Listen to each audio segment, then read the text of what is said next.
Hello, and welcome to the Lighthouse Brand Builders podcast. I'm Peter Wilkin, and I'm here to help you build differentiated, enduring brands and thriving businesses. It's not really a podcast, it's more a series of strategic insights, stories, and secrets of success from a lifetime's career in advertising, brand consulting, and change management. The thread that binds them is brand-centered management, the trademark brand building process and philosophy I developed with my partners at the brand company over 20 years ago, that's since been embraced by thousands of brand professionals and some of the world's most iconic brands. The 4Ds process and brand DNAs have become well known in brand strategy circles. The focus here is practical advice you can apply straight away to your business. It gives you a glimpse inside the Lighthouse Brand Strategy Academy, our online coaching program, where we aim to democratize effective brand strategy. So come with me, take a step inside the virtual lighthouse. Welcome. Anchors and angels. Yeah, this is not my original thought, so it's probably a really good one. This was from a great article that I read by Don McKenzie of the Adizes Institute of Ishak Adizes fame, in organizational life cycle, the kind of real guru of change management consulting, still active well into his 80s.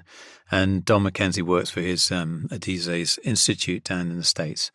And to sum up this really kind of long article, he was basically saying successful organizations do only two things. They identify and address problems swiftly, and they identify opportunities and capitalize on them faster than their competitors. And that sounds blindingly obvious, but so many organizations don't do that. Or they identify one, typically it's the problems. This is where the pain is, doctor, help me. But undervalue the opportunities or the cost of the opportunities they're not taking, opportunity cost. They value that opportunity side just as much as solving a problem. So identify those anchors. And if you like, again, the visual metaphor here is an old sailing ship, dragging an anchor behind it. It holds you back. It's like pulling a kind of dead sea weight or a drogue that prevents you from moving freely through the water. And these are things typically like inefficient systems or practices or ways of doing things that hold organizations back. Sometimes it's willful intent, by a group of people or individuals who don't want to do things any differently.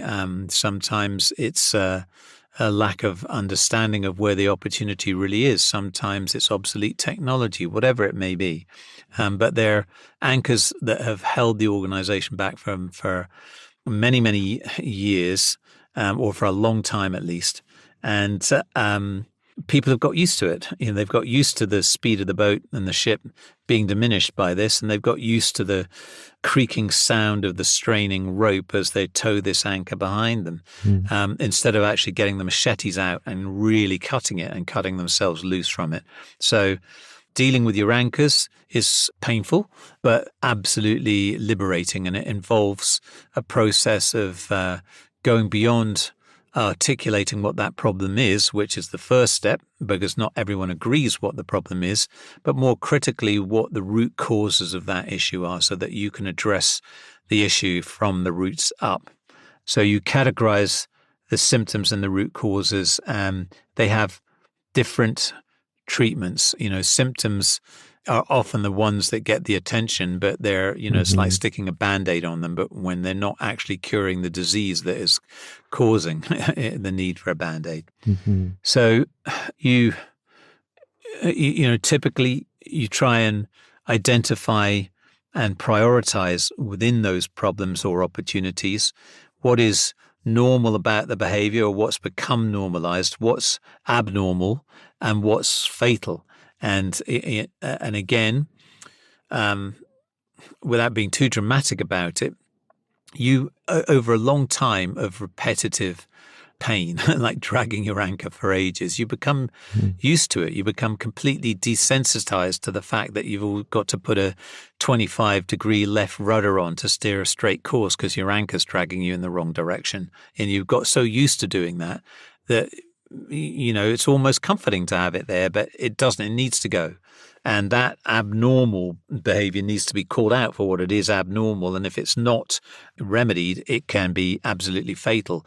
If you hit an enemy fleet with dragging an anchor, you're going to be blown out of the water by somebody who's not. Mm-hmm. And so, you make clear choices to resolve those priorities. And the other big takeout of this particular little storytelling exercise is learning to recognize the opportunities as just as important, if not more important, than solving the problems.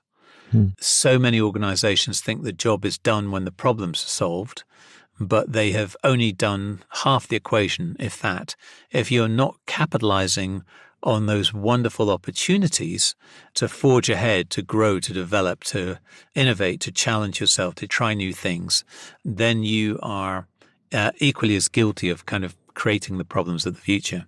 So I always have these two together and insist that whenever we do a problem-solving brainstorm, that we spend at least half the time identifying those angels, the key opportunities that need to be invested in.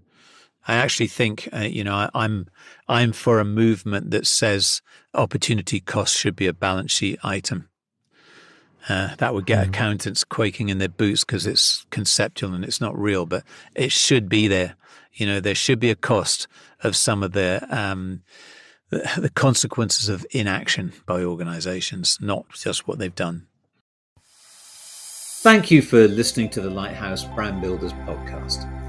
If you found this helpful and want to know more, please visit my website at peterwilkin.com. That's Wilkin with an E at the end. You'll find more free resources, instructional videos, and links there. If you're a CEO or a business owner looking to build your brand, or a brand strategist looking to level up your skills, check out the CBO Masterclass in the Lighthouse Brand Strategy Academy, where you'll be guided through a comprehensive, stepwise process to develop your unique brand DNA and learn the skills to become a certified Chief Brand Officer. If you have any brand or strategy related questions you'd like answered, you can ask them in the showcase notes below. I'll do my best to address them. Thank you and see you next time.